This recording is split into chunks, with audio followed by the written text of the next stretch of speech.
Hey guys, so on this week's episode of Make It with Calvin, I'm going to be giving my final conclusions here on the Geeetech A10M and give you guys a rundown of what I think about it.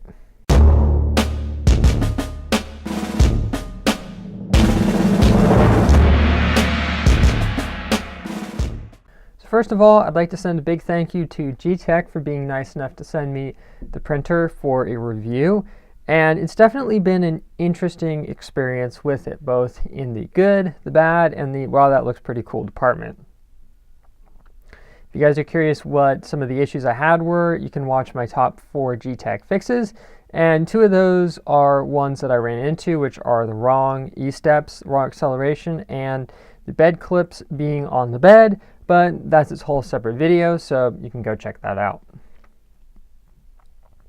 Now, once I got those issues figured out with the machine, it's definitely got some potential, but there's definitely some drawbacks to it as well. Now, initially when I got it, there was no profile publicly available for it, and that definitely made tuning it a bit of a pain, being that nobody had really come up with retraction settings for a mixing hot end, and that led to some interesting experimentation, but thankfully the community was able to figure out a decent slicing setup, and I was able to get some very nice clean prints, like this small little dice prison here that I did as a prototype for a friend. And once the machine got dialed in, it actually can print very nicely. Here's another example. This is a MakerCoin test prototype that I did for Ashley over at Chip Builds. It's a simple dual color design, but it definitely shows what the machine is capable of doing in the dual color department. All 3 of the items shown were done in Protopasta's metallic filaments. Now, when it comes to doing single color prints, it can also do a very good job of that. This is a simple prototype, a little railway crane that a more detailed version of this will be printed on my Pia Poly Moai. This was just a quick test prototype to make sure the scaling and everything was right. But the point is, it definitely is a machine that has a lot of potential wrapped up in it, but I feel like as cool as the mixing head is, it's also the Achilles heel of the machine. Now let me explain why I say that. Now, if you're just doing simple color swaps, such as this guy, or you're doing dual color prints, such as this guy, where you're running purging, it works okay for that. So you definitely can do that. It's just one thing to keep in mind is because there are not 2 separate heater blocks and 2 separate nozzles, the advantage of that is it's very easy to calibrate. You just need to set your layer height for one location and you're done. But the problem is the filament that's sitting on the inactive side of the hot end is getting baked in there, and you can't not leave filament in the inactive side of the hot end, or the pressure will cause 1, under extrusion, but 2, it will cause the filament to start to creep its way up the Teflon tube, and that just, it's a nightmare to try and fix it. So that's just something to keep in mind with that.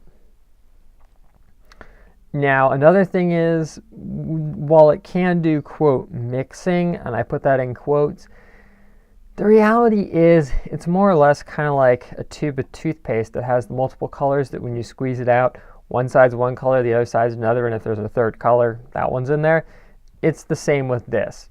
What happens is, say I've got black on this side and white on that side, instead of actually mixing and coming out as a true shade of gray, there might be a little bit of mixing going on, but you're more or less going to have a harsh black on one side and a harsh white on the other side.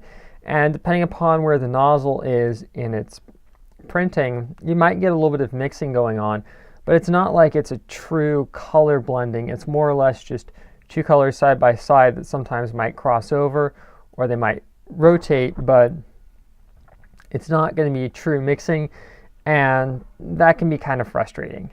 The other drawback is the nozzle that this uses is a proprietary M7 nozzle. It's not a standard M6 like the Geeetech A10 hot end uses, like this guy. This guy just uses a standard nozzle. So you're sadly, as of the time of filming, out of luck if you want to run abrasive material such as composites or metal fills. I mean, I'll be perfectly honest, I would love to do some dual color metal prints on this thing, but I just can't justify blowing out a nozzle that's brass that in reality is not going to last very long, and if I want to get a replacement, it's going to take about a month to come from China. So that's definitely a bit of a drawback. Now, one other thing is, I know some of you guys would be interested, well, can I run this thing with soluble support material? And I've purchased both eSun PVA and Polymaker poly support, and I just have not been able to reliably get the thing to print both with both materials and PLA, or really any material for that matter, with it switching out the PLA to the support and the support to the PLA without some kind of mixing going on in the hot end. And believe me, I've tried some pretty serious purging and it still didn't cut it. So that definitely is a bit of a bummer. Now, the only reason why I have the A10 hot end is I am going to actually try doing a setup with a Y splitter into a single hot end, and if that works, I'll update you guys on it. But the point is, sadly, the hot end design on this, while it's really cool, I just never really saw myself using it very much. So, like I said, if you plan on doing a lot of dual color printing or color swaps like this, it's definitely, it can do that. Just make sure you have either a purge bucket or a prime tower, so you can get rid of whatever filament has been sitting in the idle side that's probably been baked for some period of time and might not work so well. So I guess my conclusion for the machine is, while this shares the very rugged and very durable frame design of the A10, which is a workhorse of a machine that I know I have used extensively over at my friend Jimmy Shaw's Tidbits place, and I know he has as well, I feel like the Achilles heel of this is the mixing hot end. And if you're somebody who really is willing to put in the time and the effort to get it tuned, keep maintenance on it, and hope that better nozzles come on out, yeah, then it's definitely worth it. But the reality is, I just honestly can't, in all good conscience, justify this to everybody. If you really want to get into 3D printing, consider getting yourself a Geeetech A10. It's a very rugged machine. It's got a few minor issues, but they're easily corrected. And at the end of the day, I don't know. I think this has a lot of potential, but I feel like at the same time, it just didn't live up to what my expectations were. But if it lives up to what you had in mind, awesome. Hope you guys enjoyed, and if you're interested in purchasing either this or the A10, I do have an affiliate link down in the description, so if you choose to purchase through that, I do get a little bit of a bonus through that, but believe me, that had zero influence on my opinion on the machine. I feel like it shouldn't ever be something that people have in their mind that, oh yeah, I got an affiliate link, so I'm going to gloss over things. I definitely feel like maybe I was a little bit too picky, but I figure it's better to give you guys the full honest truth than have people come out going, well, I had this problem. So hope you guys enjoyed this video, and I've got some more printing projects I need to do with this. So I'll see you here next time on Make It with Calvin. Have a nice day.